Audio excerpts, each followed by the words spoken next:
good question. I mean, it's hard for me to reflect to prior having to listen to her music 24/7 for 2 years, because now it's just, you know, whatever song was connected to it, it's just now become ultimately just this. I walked into a restaurant in Berlin yesterday and Back to Black was playing. I was like, oh. Yeah. You know, and it's a bittersweet feeling. It's bitter because I hear it every day, all day, and sweet because also now I have a different connection. So my connection to it of the past has changed so much because now everything is to do with the film we've made. So I have such strong connection, but also at the same time I'm just like, da-da-da-da, I need to just listen to something maybe different for 5 minutes. But everywhere I go now, I hear it everywhere.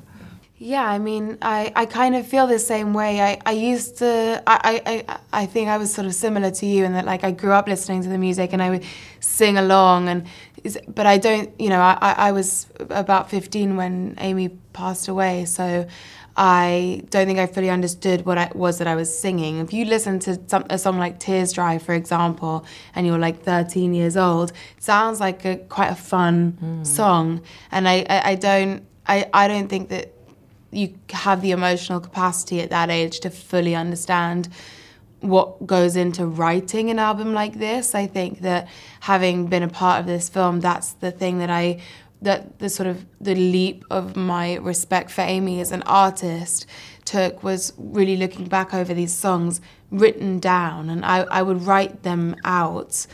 What does it take to write a song like Tears Dry on Their Own, or Wake Up Alone, or Love is a Losing Game? You know, the sort of emotional intensity of that music I understand now in a very different way to when I was a teenager listening to it. Ich möchte, dass die Leute meine Stimme hören.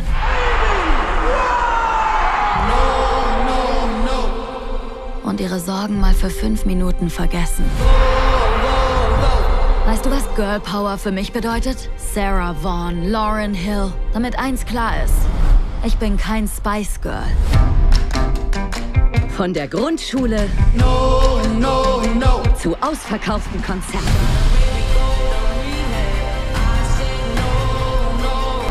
I think my hope, at least, would be that she would feel proud of herself and her own achievements.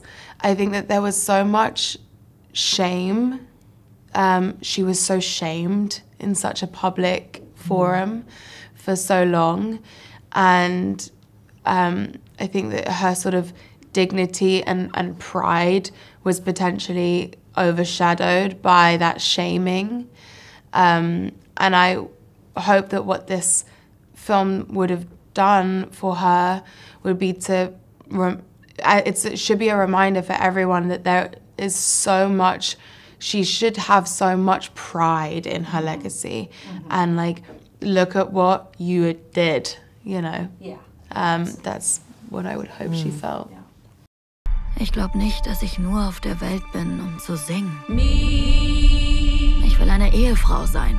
Ich will eine Mom sein. Du brennst wahrscheinlich eh mit jemand Berühmten durch. Du bist mein Herzschlag. Du bist meine Seele. Ich liebe dich. Ich hau nicht 10 Hits bis zum Mittagessen raus. Ich lebe meine Songs.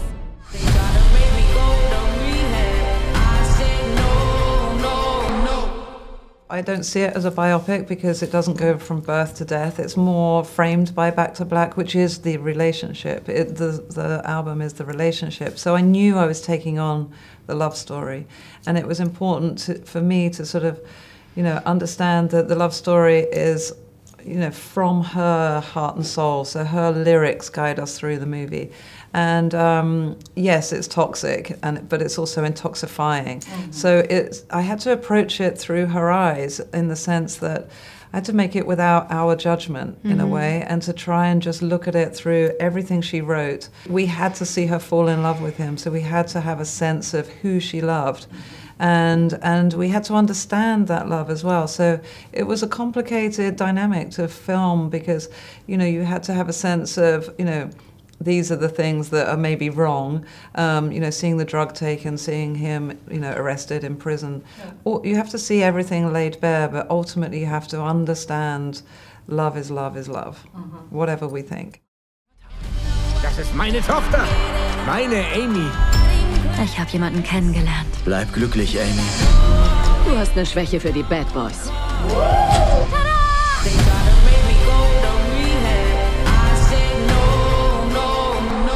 I'm not a method actress, so I wasn't necessarily taking the mannerisms home with me. There are certain like things I have to do in the morning to get into it, and then rituals that I have to get out at the end of a day. But I think that the truth in all of that, probably for any actor when they're playing a part like this, is that what it does do though is it just leaves sort of no space for you. So there was a sort of a period of trying to re-find who I was at the end, because it's almost like you become the vessel for whatever it is that you're doing. So it's like Marisa steps away and someone else steps in, and then what you're left with, I don't want to say a shell, but you know, you're left with something that's emptier. Yeah. So it's about re-finding like your own person, I guess. But she definitely has stayed with me in terms of the lessons that I've learned from her and the things, you know, when you take on another person's perspective, essentially is what it is, you will always see the world a little bit through their eyes, I think. You probably feel the same way. Meet someone and you think, she'd have hated you. Yeah, totally. Those kinds of things. But like, it wasn't for me personally that. I also went straight on to another job a week later. So yeah, you know, you kind of had to throw yourself into something else, yeah. Bereit?